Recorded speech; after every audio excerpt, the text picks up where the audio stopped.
I never imagined a single sentence could change the temperature of an entire room, but the moment I said I wanted the Lamborghini Revuelto, everything around me shifted. The air felt heavier, the silence felt louder, and even my heartbeat sounded different inside my chest. I wasn't trying to start a fight or demand something crazy. I just wanted to feel special for once. I wanted to feel like I mattered, like my dreams didn't always have to stay dreams. I had been seeing every influencer, every couple, every luxury creator online showing off their new cars, and somewhere in my heart a little spark lit up. Why can't I have something amazing too? It happened on a warm Friday evening. The sun was setting behind our apartment building and the sky was this mix of pink and gold. I was sitting on the couch scrolling through a video of a Lamborghini Revuelto launch. The sound of that V12 hybrid engine felt like a heartbeat, and the interior looked like something from the future. I didn't even realize I was smiling at the screen. I just whispered to myself, I wish I could sit in one just once. Ethan walked in from the kitchen drying his hands on a towel. He looked relaxed, his sleeves rolled up, a soft smile on his face. He asked what I was watching, and I turned the phone toward him, showing the bright orange Revuelto spinning slowly on a display platform. Before I could stop myself, the words slipped out of my mouth with a small laugh. I want this one. I want a Lamborghini Revuelto. At first he didn't react. His smile faded, but he didn't replace it with a frown either. His expression froze somewhere in between unreadable and emotionless. He stared at the screen for a second, then at me, then at the car again. I thought he would laugh, say something playful, maybe tease me about having expensive taste. But he didn't. He simply said, "Come with me." 3 words delivered so quietly they felt like thunder. My stomach tightened. He wasn't angry, but he wasn't calm either.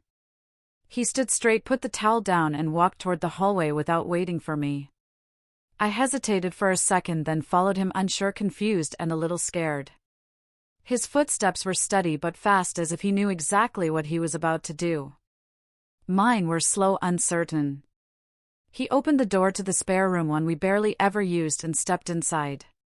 When I reached the doorway, he turned, looked straight into my eyes, and gently held my wrist, guiding me in before closing the door behind us. There was nothing in his touch that hurt me, but something about the way he held me felt intense, serious, almost urgent. The room was quiet, dimly lit by the soft glow from a small lamp.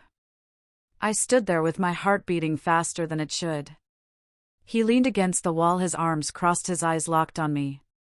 For a moment neither of us spoke, and the silence wrapped around us like a question waiting to be answered.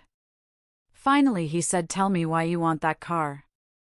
Not the surface reason. The real one.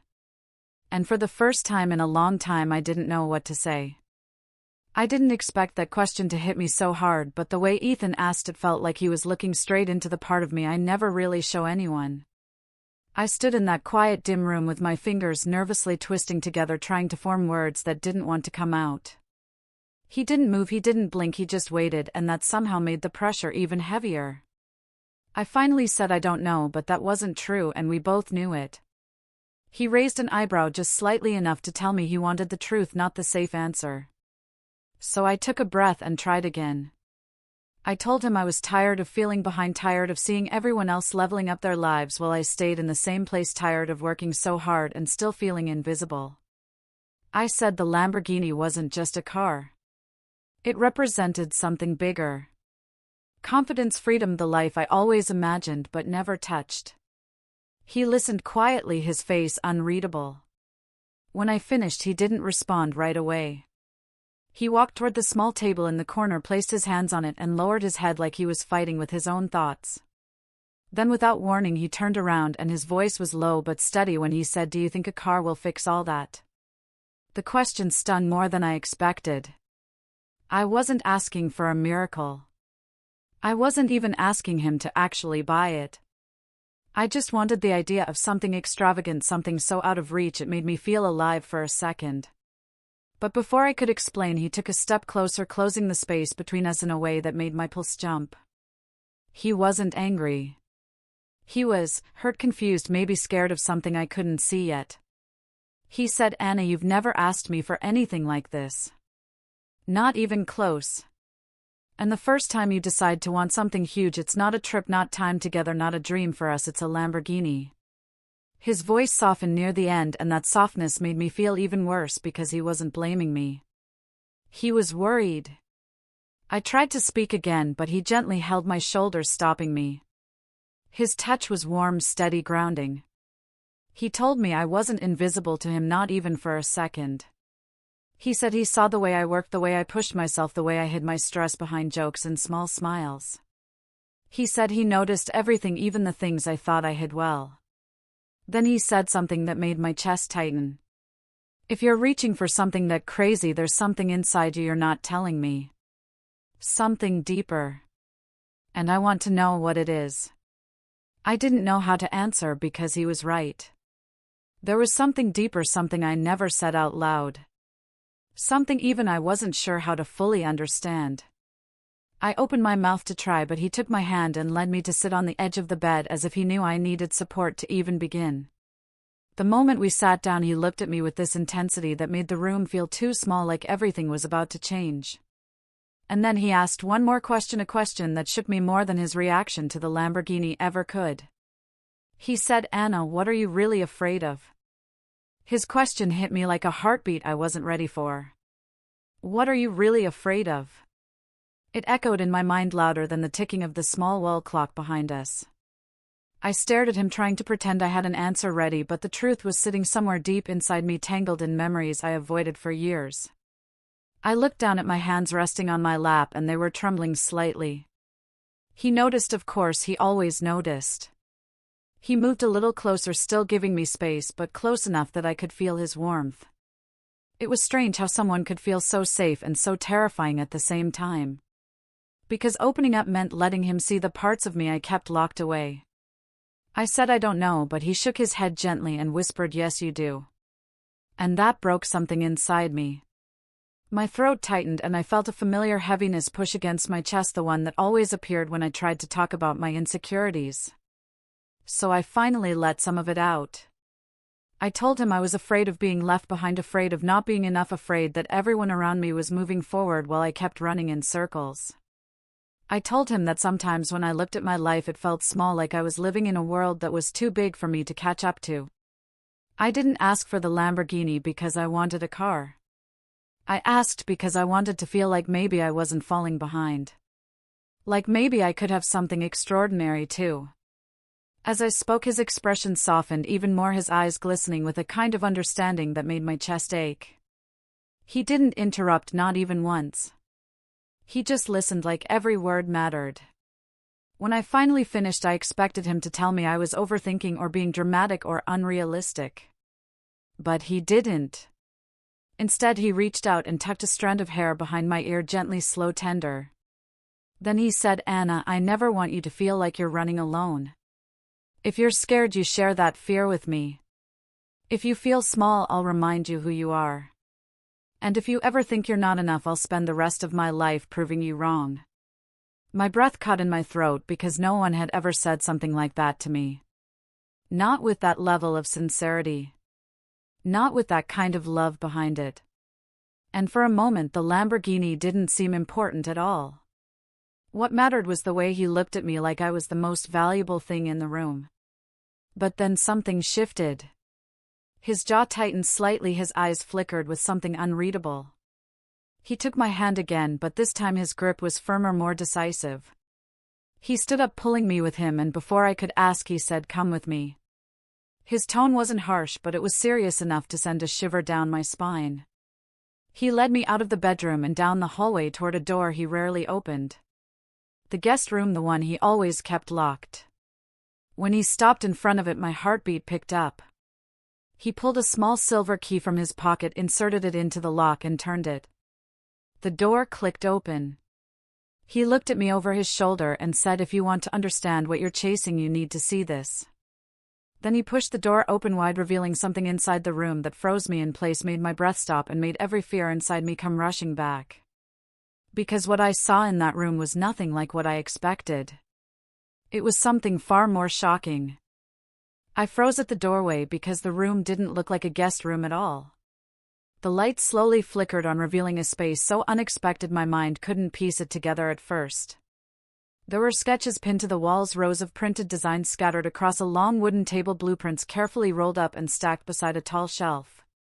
And in the center of the room, standing under a spotlight like it was the heart of everything, sat a half-finished scale model of a car.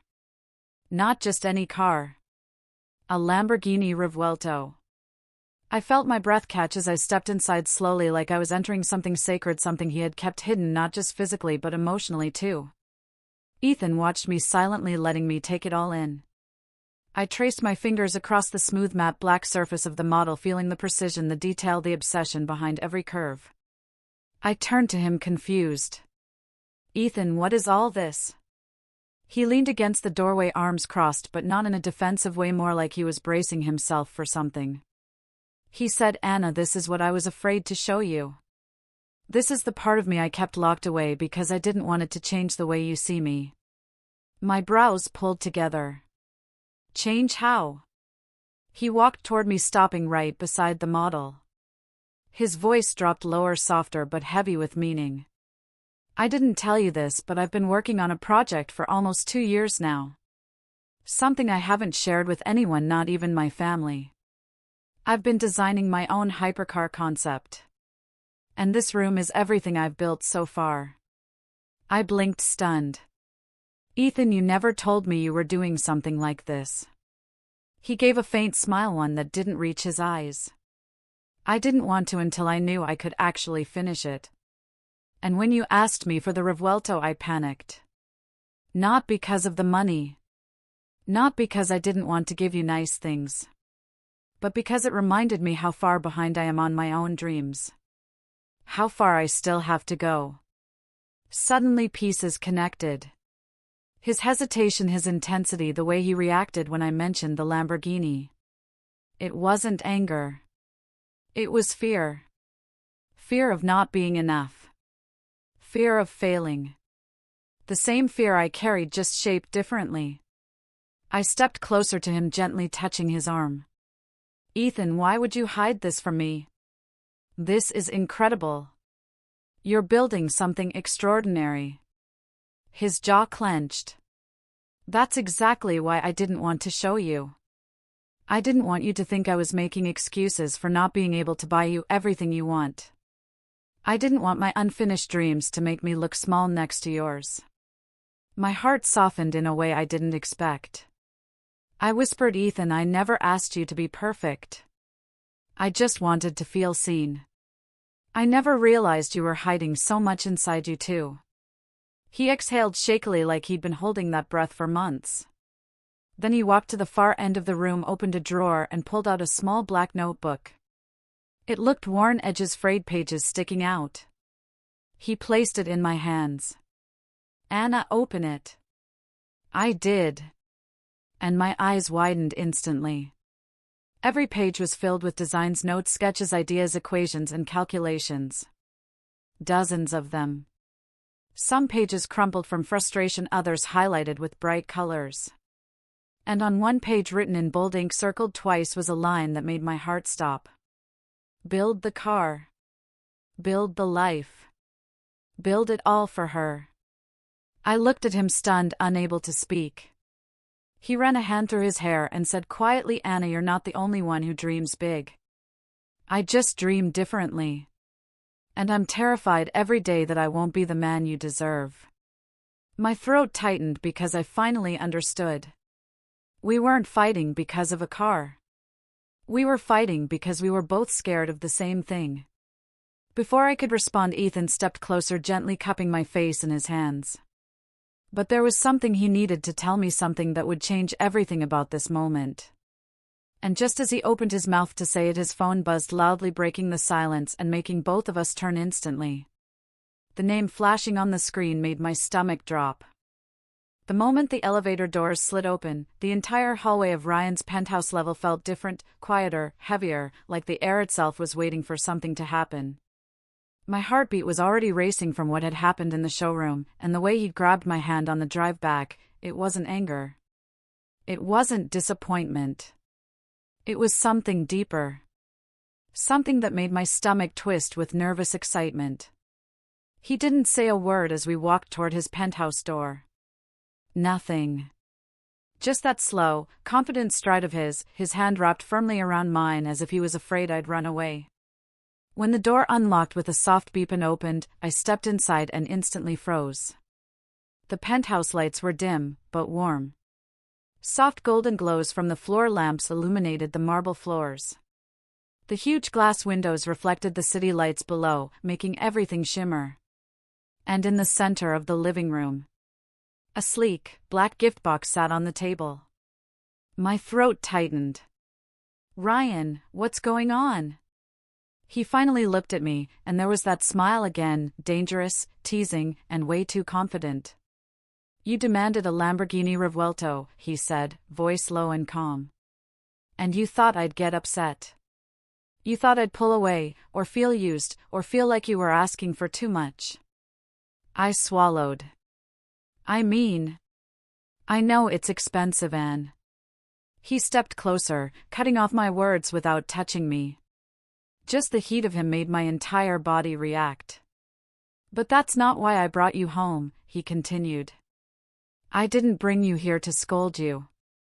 I brought you here because before I even think about giving you something that big, I needed to know something." My pulse hammered. "Kano, what?" He slowly walked around me, his voice brushing my ear. "If you want the lifestyle, or if you want me." I turned toward him, my chest rising and falling, but I didn't step back. "Ryan. Of course I want you." The Lamborghini was just, I don't know, I was excited. I was emotional. I never meant it like. He brushed a strand of my hair behind my ear, and my breath caught. "Hey," he whispered. "I know. And I'm not angry. I just want clarity." He picked up the black box from the table and held it between us. "Open it."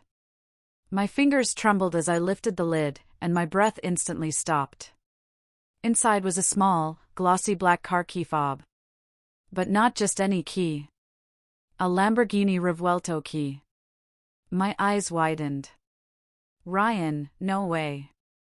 No way. Are you serious?" He nodded once, slow, intentional. "You wanted to feel special? You wanted to feel like you mattered? You are the only woman I've ever considered giving something like this to." My throat tightened as tears pricked my eyes from pure shock. "But," he added, lifting my chin gently, "before this becomes yours officially, I need one thing from you." I looked up at him, breathing hard. "Anything." His voice dropped, warm and firm. "Promise me you're with me for real. Not for the money. Not for the cars. Not for the lifestyle. Just me." And there it was. The moment everything inside me flipped. I whispered, "I'm here for you. Always." His expression softened, a rare, real softness I'd only seen a few times. Then he wrapped his arms around me, pulling me into him like he'd been waiting all day to do exactly that. The city lights glowed behind us. The key lay between us. And for the first time that night, I felt like the Lamborghini was nothing compared to him. Then, he whispered against my ear, "Your story with me is about to get even crazier." I didn't even realize I was still holding my breath until Ryan pulled back slightly, his hands still on my waist, his eyes searching mine like he was memorizing every emotion on my face. The room felt warmer, quieter, like the world outside had paused just for us. The Lamborghini key lay in the open box on the table, sparkling like a secret only we knew. He picked it up slowly, rolling it between his fingers, and the faintest smirk appeared on his lips. "You know," he said, "I didn't expect you to react like that." I blinked, still trying to process everything. "Like what?" "Like you actually cared more about me than the car." I nudged his shoulder playfully, but softly, because my heart was still pounding. "Don't act like you didn't know that." "Oh, trust me," he teased, I hoped. "But knowing it is different." He stepped back, only a little, and held the key up between us. This isn't just a gift, he said. It's something I want us to build into. I want you to grow into this lifestyle, not feel like you have to prove anything to me. His voice had changed, lower, calmer, deeper. It wasn't the playful Ryan, or the teasing one, or the confident business side of him. It was the real him. And that version always hit me harder than anything else. I swallowed. So, what happens now? He smiled like he had been waiting for that exact question. Now, he said, I show you something. He took my hand again, firmer this time, and guided me down the hallway toward a door I'd never seen open before. My curiosity spiked instantly. Ryan had a massive penthouse, but there were rooms he'd never shown me.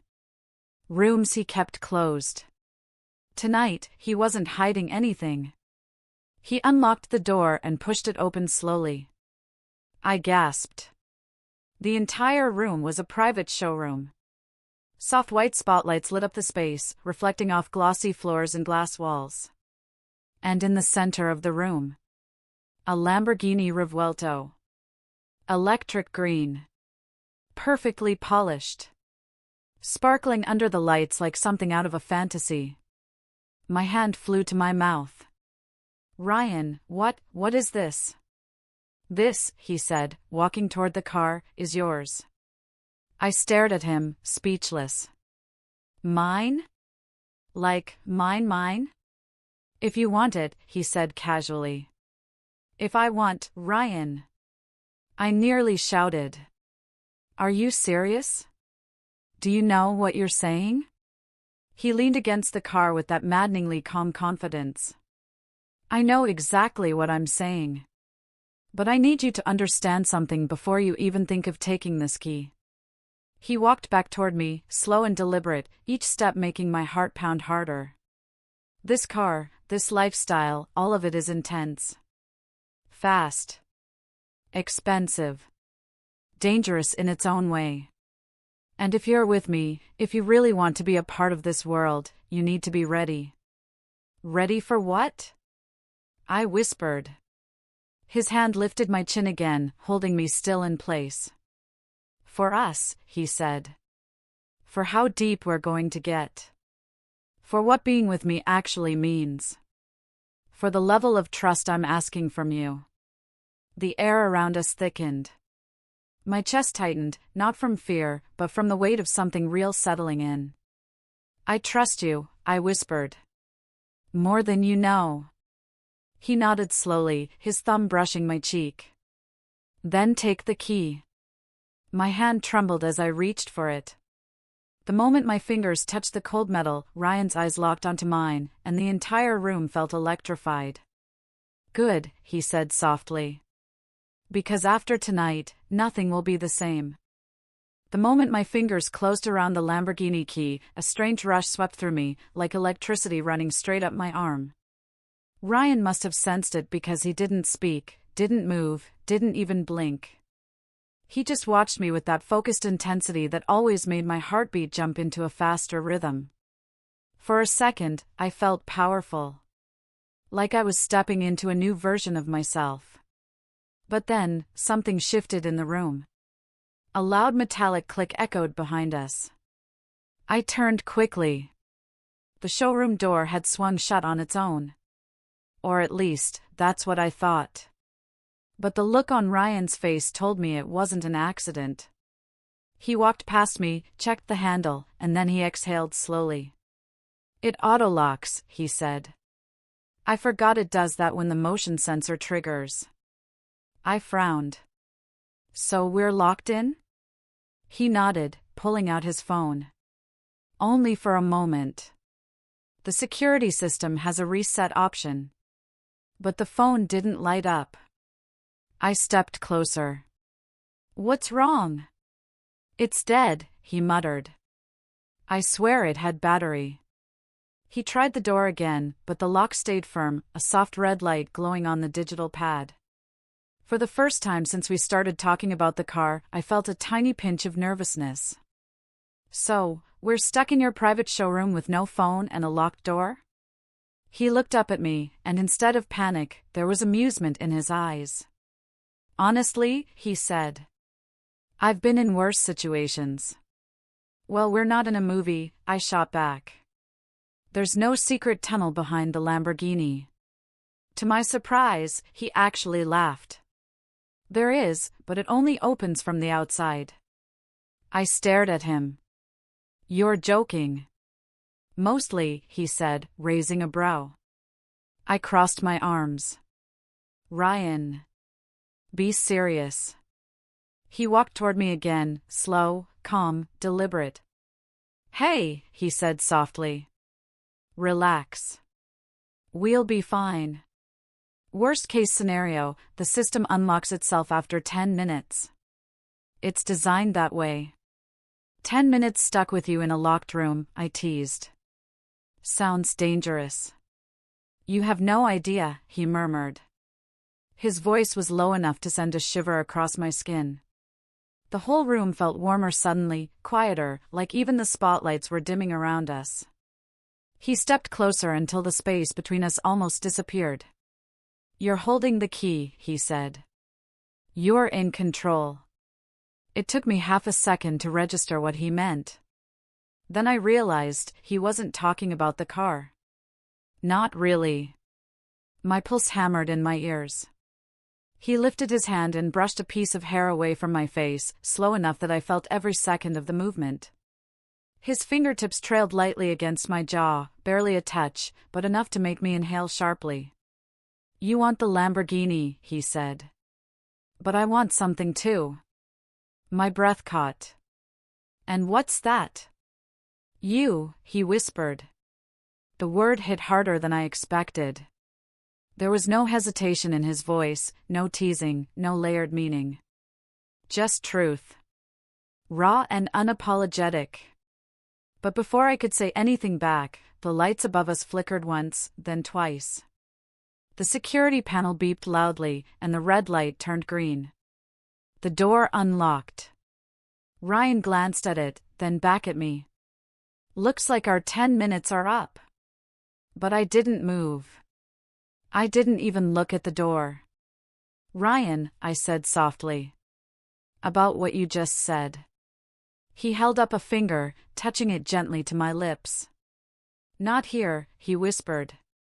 Not in this room. I want the next thing I say to you to be somewhere you'll never forget. I swallowed. Then take me there. He smiled slowly, the kind of smile that always meant he already had a plan. Careful, he said.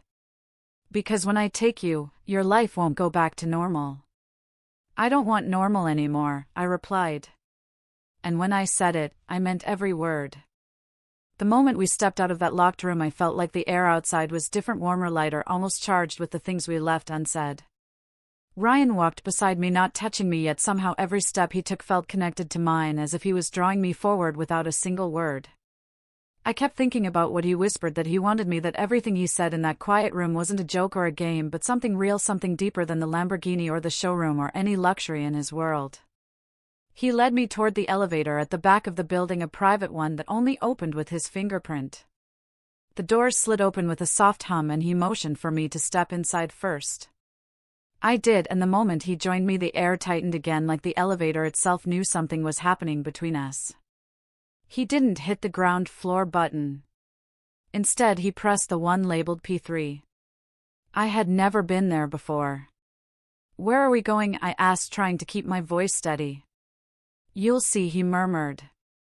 The elevator began to descend, and the farther down we went, the more curious I became. Ryan kept his eyes on me the entire time, not in a way that made me uncomfortable, but in a way that made my heart do this strange, uneven rhythm, like it couldn't decide what speed was right. When the elevator finally stopped and the doors opened, I froze. The space in front of us wasn't a parking garage. It was a hidden underground gallery filled with a soft golden glow. The floor was smooth white marble, the ceiling tall and domed with warm lights that shimmered like candle flames. In the center of the room was a single platform, and on that platform was something covered by a silky black sheet. What is this place? I whispered. My private vault, he said. Where I keep the things that matter. He took my hand gently and guided me closer to the platform. His hand was warm, steady, grounding, and it made my heartbeat rise again. I looked at the covered object, curiosity swirling like a storm inside me. "Ryan, what is under that cover?" Instead of answering, he walked around the platform and carefully lifted one side of the sheet. As he pulled it away, the fabric slid silently to the floor, revealing something that took my breath completely away. It was another Lamborghini, but not just any Lamborghini. This one was custom, all black with pearlescent reflections that shifted colors under the golden lights. Sleek, flawless, intimidating in the most beautiful way. My eyes widened and I felt my mouth part without even realizing it. "Ryan, this is insane," I whispered. "It's yours," he said without hesitation. I snapped my gaze toward him. "Wait, what? No, that can't be true. You're joking, right?" He stepped closer and shook his head slowly. "I don't joke about the things that matter." "But why would you give me something like this?" He held my gaze, and when he spoke his voice was low, steady, filled with an emotion he didn't bother hiding anymore. "Because when you walked into my life, everything shifted. You want a Lamborghini, but what I want is to give you a world where you never have to feel like you aren't enough. I want to give you everything, not because you asked, but because you deserve it."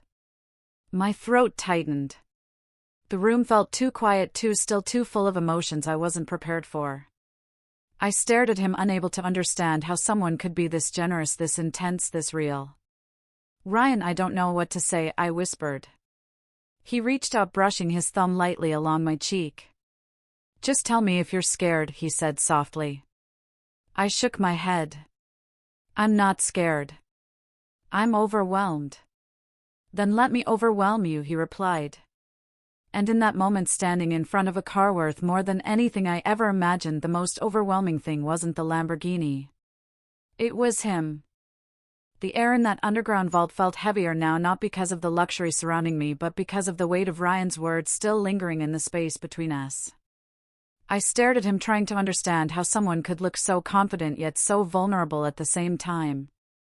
His eyes kept holding mine, as if he needed to make sure I understood that this moment wasn't about the car or the vault or the surprise. It was about something deeper, something he had been holding back for too long. My chest tightened and I slowly reached out, running my fingers along the smooth curve of the Lamborghini's hood. The surface was flawless, cool under my touch, almost unreal. I couldn't believe he was giving me something so massive, so extravagant, so far beyond anything I had ever imagined owning. But even more unbelievable was the look he was giving me, watching me as if the car didn't matter at all compared to my reaction. "Ryan, this is too much," I said, pulling my hand back. "No one gives gifts like this, not unless they're trying to impress or buy something or hide something." His expression didn't change. "I'm not trying to buy anything. I'm showing you something." "What something?" I asked. He stepped closer, closing the distance between us until I could feel the warmth of his body radiating through the air. His voice dropped a little lower, a little softer. "That I'm serious about you." My breath caught because those words carried a weight heavier than the car sitting beside us. I tried to speak, but my mind felt like it was spinning. Everything about this moment was intense, confusing, overwhelming in a way I hadn't expected when I asked him for the Lamborghini earlier. I thought I was just teasing him, pushing a luxury dream into the conversation like always. But he had taken it and turned it into something else entirely. "Why me?" I whispered. "Because you see me," he said without hesitation. "Not the money, not the cars, not the lifestyle. You fight with me, you challenge me, you demand things from me, you talk to me like I'm a real person, not a walking ATM. I didn't realize how badly I needed that until you." His honesty hit harder than any luxury could. I took a slow breath, feeling something shift inside me, something warm, something that scared me in a way that made my heart race faster. "Ryan, you don't have to prove anything to me," I said softly. "You don't have to give me a Lamborghini to show me you care." "I know," he replied. "But I wanted to." He held my gaze for a long moment and then gently reached for my hand.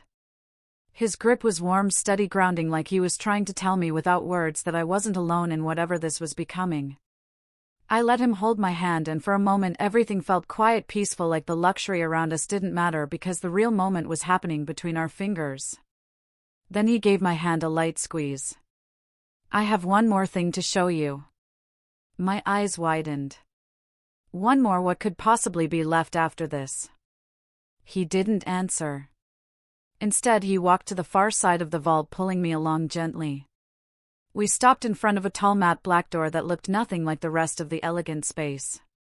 It was reinforced thick, almost like it was hiding something important behind it. I swallowed. "What's in there?" He turned toward me, his expression unreadable but intense. "Something that will change everything." My heartbeat jumped. "Ryan, open it," I whispered. He lifted his hand, placing his palm on the scanner beside the door. A soft beep echoed through the vault, and slowly the door unlocked with a deep metallic click. I didn't know what was inside, but I knew one thing for sure. Whatever waited behind that door wasn't just another luxury surprise. It was something that would rewrite the rest of our story. The heavy door eased open and a soft light spilled out, washing over us in a warm glow. I stepped forward slowly, not sure what I was expecting, but certain it wasn't what I saw next. The room wasn't filled with cars or watches or vaults of money. It was simple, quiet, warm. A long wooden table sat in the center, covered with photos of us from the day we met until now, moments I didn't even know he had captured. On the far wall, a massive digital screen displayed a looping video of our memories, small clips of us laughing, arguing, teasing, traveling, eating late-night takeout, all the tiny moments that had built something real between us. I stood frozen, taking in the room as my heartbeat softened from adrenaline to something gentler, something full. Ryan watched me carefully, almost nervous, as he closed the door behind us, trapping us inside a room that felt nothing like a vault and everything like a confession. "Why did you make all this?" I asked quietly. He walked forward, stopping right beside me with a softness I rarely saw in him. "Because I wanted you to see what matters to me more than any car or vault or anything I've ever bought." I blinked slowly. "Us?" He nodded. "You." The word hit me like warmth, spreading through my chest, melting every doubt, every fear, every question I had been carrying since the day I teased him about buying me the Lamborghini. I looked at the memories scattered on the table, our smiles, our stupid fights, our inside jokes, our messy, imperfect moments. None of them looked staged or forced. They looked real. They looked like a life. "You created all this just for me?" I whispered. "No," he said gently. "I created it for us. I want you to understand why the Lamborghini mattered to me. It wasn't about proving anything. It was about showing you that I'm not afraid to go big when it comes to you. But this room, this is what I think love actually looks like." My throat tightened. I felt tears gather, but they didn't feel heavy. They felt right. I turned toward him, and for the first time in a long time I saw him without the confidence, without the swagger, without the shield he always carried. He looked human, honest, hopeful. "Ryan," I said, my voice barely steady, "you didn't have to give me anything. Not a car, not a vault, not a room like this. You just had to say this." He stepped closer and reached for my face with both hands, his touch gentle. "I know. But you deserve to be shown too. Not just told." A soft laugh escaped me because it was so him to confess love by building an entire hidden room of memories.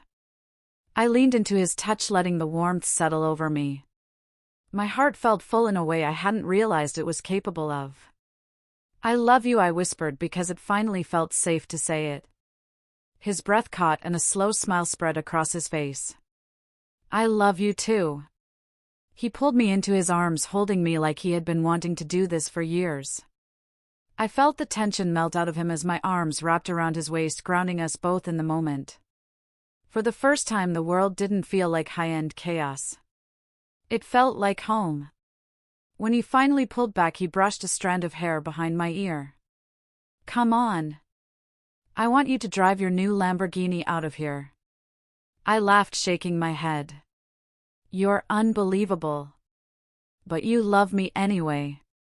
I smiled. "Yeah. I really do." Hand in hand we walked back toward the golden vault doors, leaving the room of memories glowing softly behind us. It was the perfect ending to something that started with a simple demand and turned into something we both never expected. A story that wasn't about luxury at all. It was about us.